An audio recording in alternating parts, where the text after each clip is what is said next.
Hey wholesome humans, and welcome back to the Ash Gracie podcast.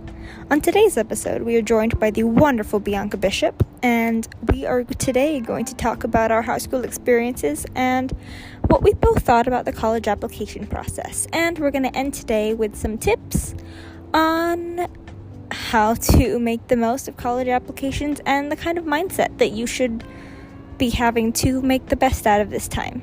Hope you enjoy!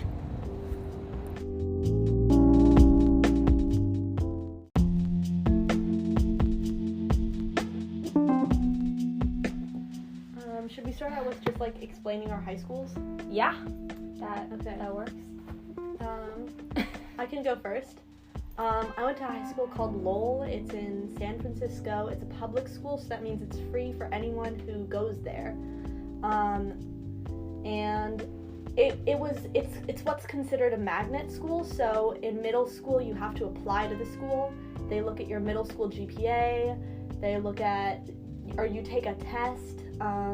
You submit essays, and then if you do well, you get in. If you don't, you have to go to a different high school. That is crazy. That is absolutely insane to me. Yeah, so you're 12, 13 years old, applying to high school. Wow. Yeah, so it has around between 2,000, 3,000 kids. And it's 60% Asian, roughly, a little more, and less than 5% black. That needs work. Yeah. Guys, we need to change. We need to change something about this world.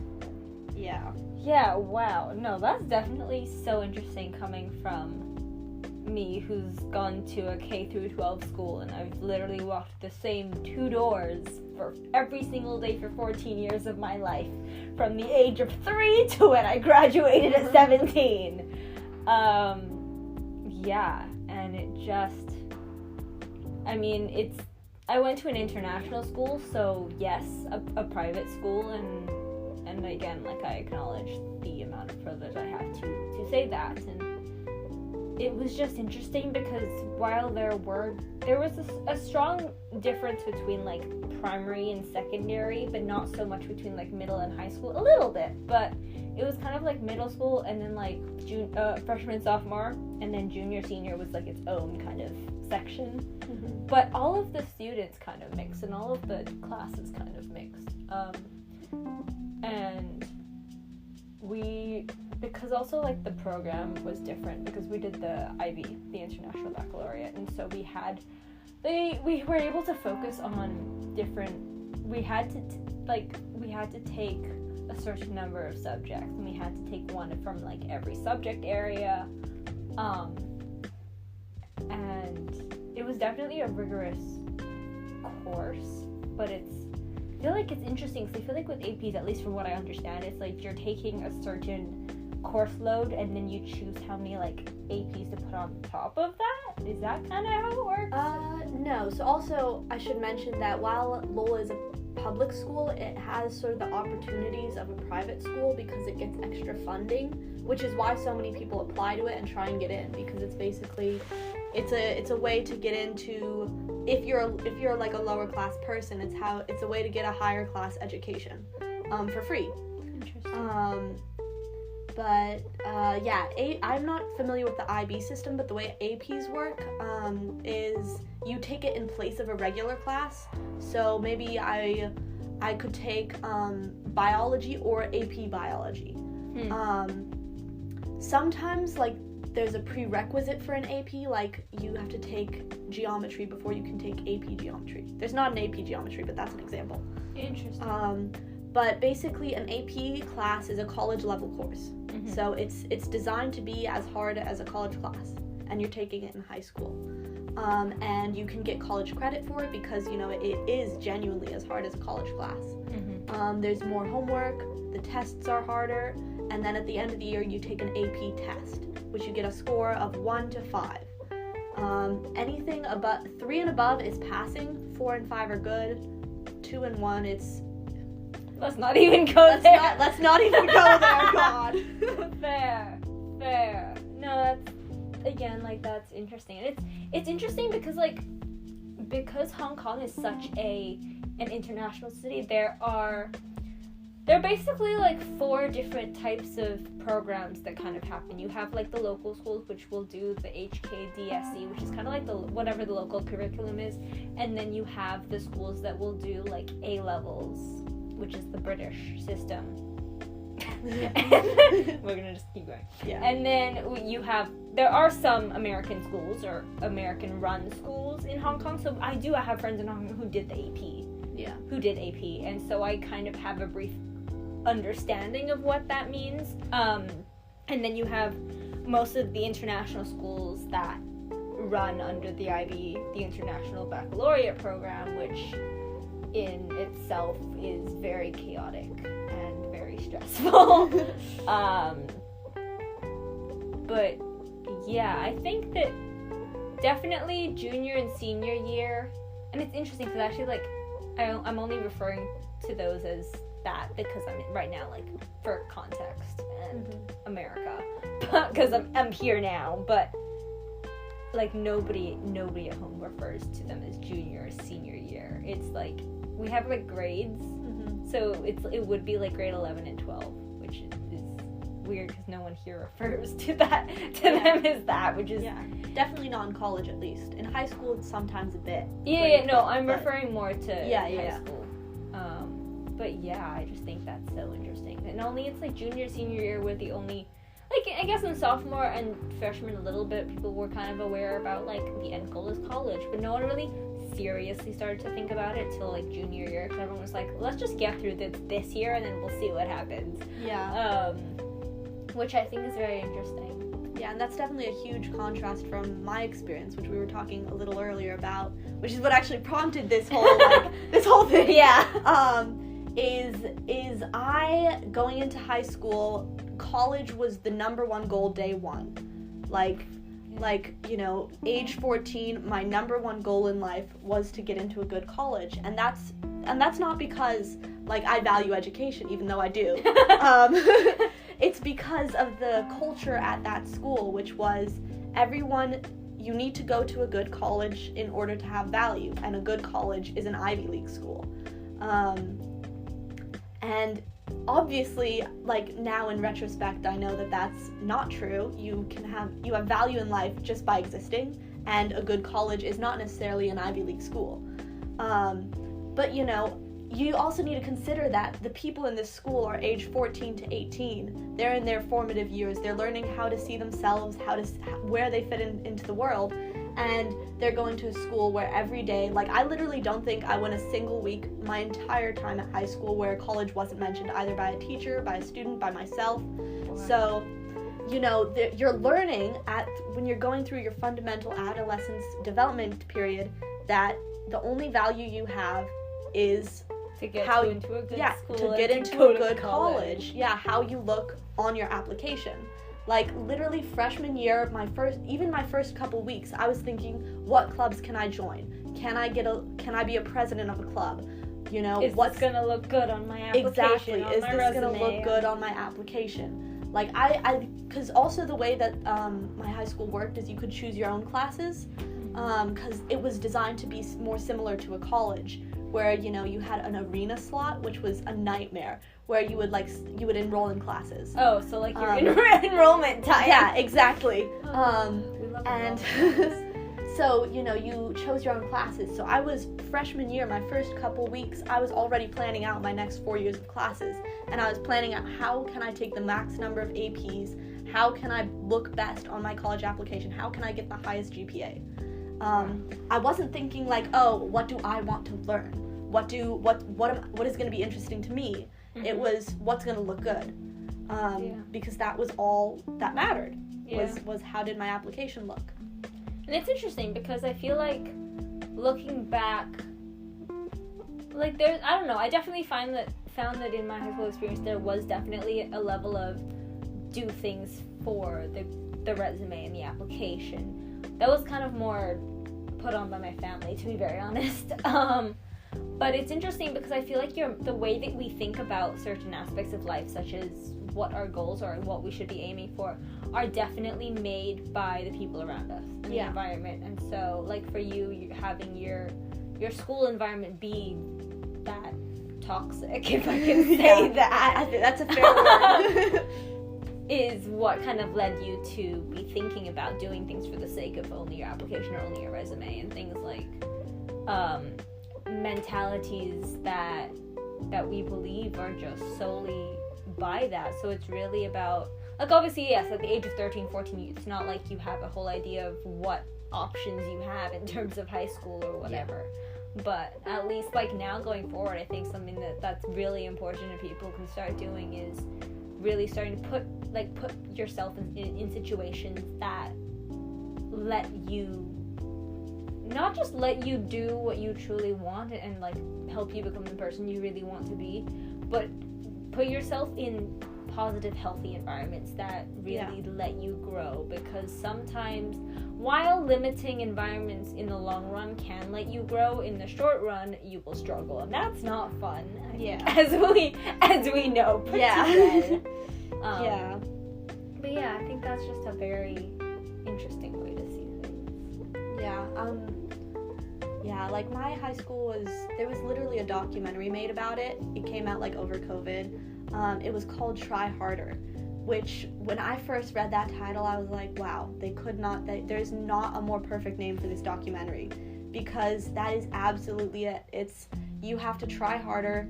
You have to literally, like, kill yourself over grades, because nothing is more valuable than getting into college.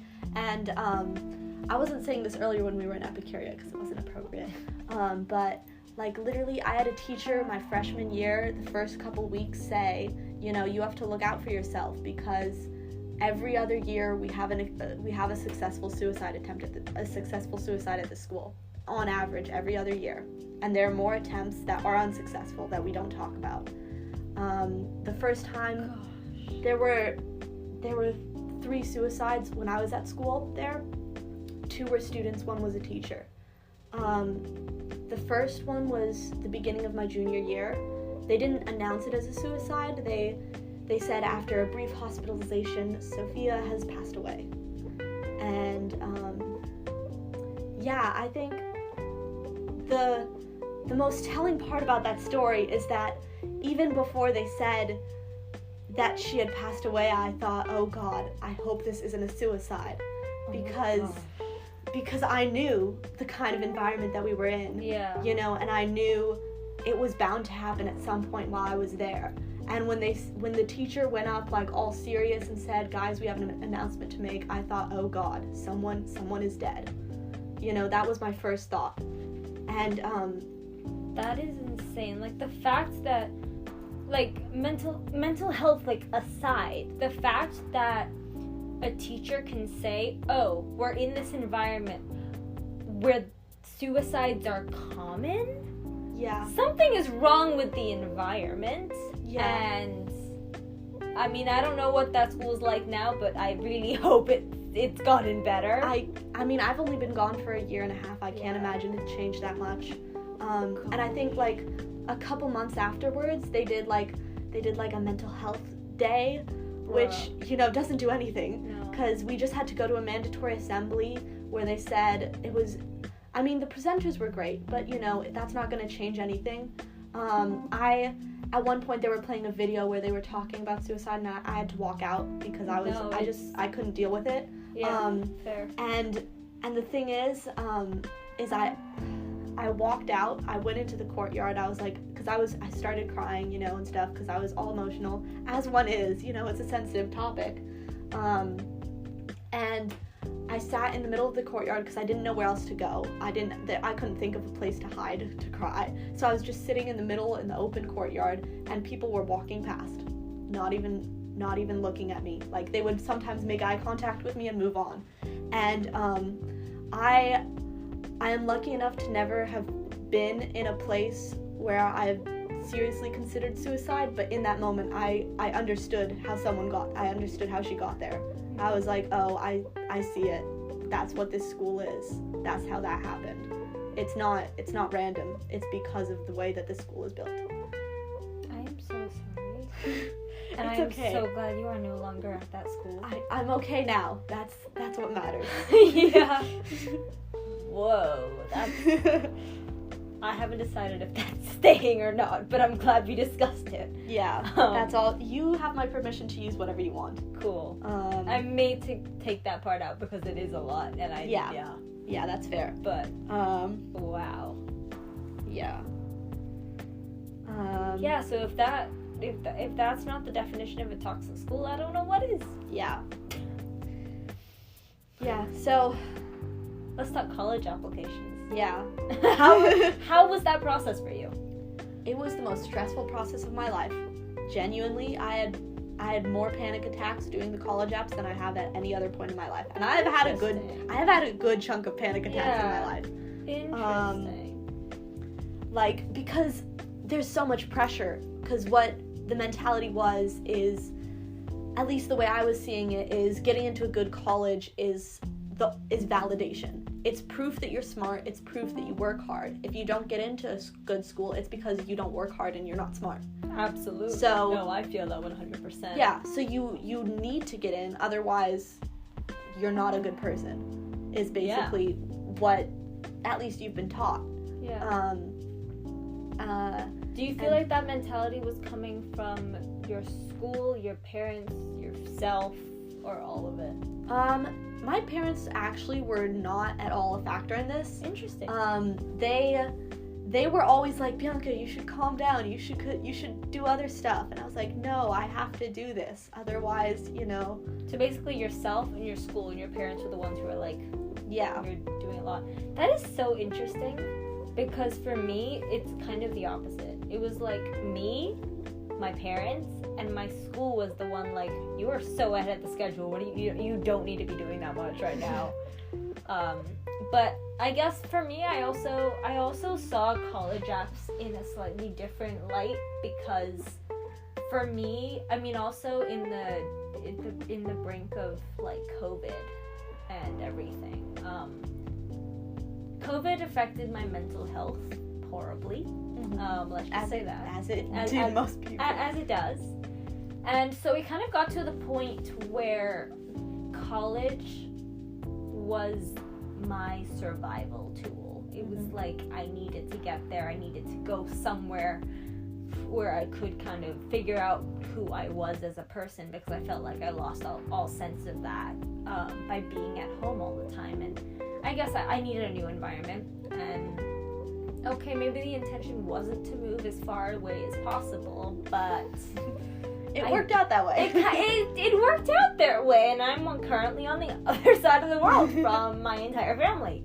But that's okay. And so for me, it was like every moment I had even a minute of spare time, I would be either working on a spreadsheet or doing college research. And it wasn't because I was like, I need to get into a good college. It was like, I need to get into college. I need to get out of here. Mm-hmm. And so for me, it was like every time I could do something towards that goal, I did it because I was like, I need to just get out of here. And that's literally what kept me going through junior and senior year. Mm-hmm. Was the entire process. And so the summer between junior and senior year, I have a calendar which I can show you later where it literally says every single application that I did and when I did it, and I literally had all of them done before I started senior year. And I gave them all to my guidance counselor who has to check them. And I think I started applying the beginning of October, and all my friends were still working on their first drafts. And I was like, well, why am I doing this? Because I want it, badly. Because the thing about me is that I may not, it's interesting because I'm very picky with things that I enjoy and things that I like, but once I have made a decision and I've decided that I want something, I will go to no end to make it happen. And I just think that's so interesting. And college was a big one like that for me. And it was like, if I truly want something, you'll know. Yeah. You will be able to tell. If there's something I am truly passionate about, if there's a project like this podcast that I'm really determined to make happen, I will make it happen. Yeah. And so for me, that's how I saw it. So yes, obviously there is a sense of stress. For me, my stress was more focused on my grades because I was like, I found schools that I want to go to, and now that I see that there is this world out there, I want to be able to get the grades and write everything in order to get it. But it was also because I was so determined to kind of get everything done. My stress wasn't in terms of like writing essays or anything. It was just, I need to get the grades. Mm-hmm. Everything else I've done already. And then and the waiting game. Yeah. That's also kind of stressful. But yeah, so I think that's interesting because I definitely saw stress when it came to college applications in a very different way than I feel like a lot of people did. Yeah, that's interesting because like I never really saw college as an escape or an experience. It was like an object to acquire. Like I need to like, you know, like the I was gonna make a Mario reference, but I've never played Mario. So like I don't know, just the token at the end of a game. Yeah. You know. That's the end goal. Yeah, it's the end goal. Like I never thought past 23. I never knew what was gonna happen after that. Honestly, that's I feel that because honestly, for the longest time, I never saw past high school. Mm-hmm. And then I think the first time that I seriously started thinking post high school was January of 2020. Wow, that's crazy to me. Yeah, because like obviously in the back of my mind I knew like, okay, after high school I'm gonna go to college, but I never seriously thought about it. Mm-hmm. Because I could only see till high school. Like that was it. I've been in the same environment my entire life. I knew nothing outside of it. To an extent, I wasn't sure that I was going to make it past high school. I'm gonna be very, very honest, and I will probably cut this out. But anyway, and so yeah, January 2020, because my school closed in January. My dad couldn't go for work, so and he couldn't go to China for work because that's where his work is based. And so he was like, you know what, America's open, so I might do a business trip there. If you find like 10 colleges, we can go and visit. And so I spent that entire like week planning a 2-week trip to the US, 10 schools in 10 days. Wow. And in February 2020 we went on this trip. And as I started doing research, I was like, I actually want to go to university so badly and see the world and learn, and that's when I kind of saw more to life. And it was a big like, come on, I'm just holding on so I can go to university. Mm-hmm. So now I would say, I mean, again, now that I'm in this environment, it's hard for me to see post-university, but I don't know. I don't really have the same mentality in terms of, like, not being able to see myself be here post-then. I don't know. That's a whole nother story that we can talk about when this is over. Yeah. But yeah, so I kind of get what you mean, but at the same time, it was definitely an escape for me. Mm-hmm. For a lot of reasons, and it still is now. I feel maybe that's not healthy, but oh well. Oh well. My family knows that I am most likely going to end up living on a different continent to them, whether that be here or the UK or, you know, wherever in the world I end up, because really, I could end up absolutely anywhere. And they would just have to deal with that, yeah. Yeah, that's fine. Yeah. Let us wrap up. Yeah. What's a good wrap up? I was gonna say advice to your younger self. Ooh. To who is still applying to college or something. Ooh. Or like anyone who's applying to college. People who are applying to college. Yes. I would say think of the bigger picture. Think of the person who you want to be at college and don't aim to get to a certain place. aim for the kind of person you want to be at college. And know that genuinely, wherever you end up and whatever happens is where you're supposed to end up. At least that's what I firmly believe. Mm-hmm. You? Yeah. I'd say that since like the mentality was like whatever your dream is, you need a good college to get into it. That's not true. Yeah. You know, college is first of all, once you graduate college, it's a whole world out there, you know. College is just a section of your life. It's 4 years of your life. You know, you could live to be 100. 4 years is not going to make or break your life. Mm-hmm. And as for a good college, you don't need an Ivy League. College is whatever you make of it. You could go to an Ivy League and learn nothing. You could go to a community college and get the best education ever. You know, it all depends on how you use the opportunities that are there. You know, you don't need to go to a great college to have a great experience. You don't need to go to what society says are great colleges. Exactly. To have a good experience. Yeah. That's absolutely true. Yeah. You, I'd say you don't have to spend your whole time or all your, that's not how I want to phrase it.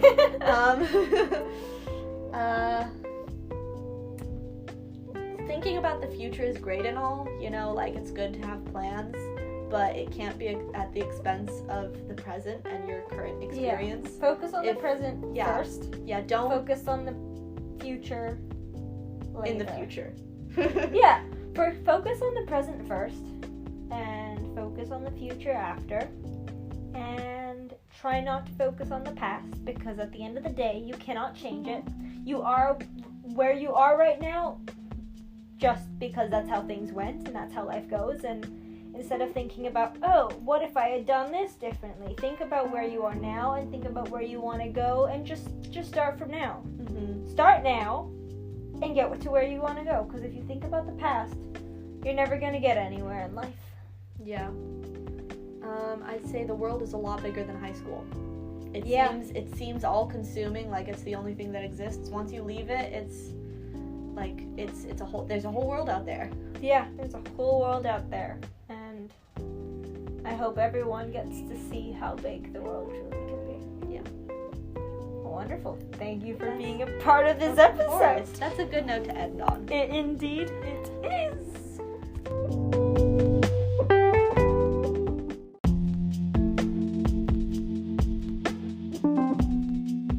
Thank you so much to Bianca for being on today's episode. And don't forget, you're amazing, you are loved, and I thank you for being here.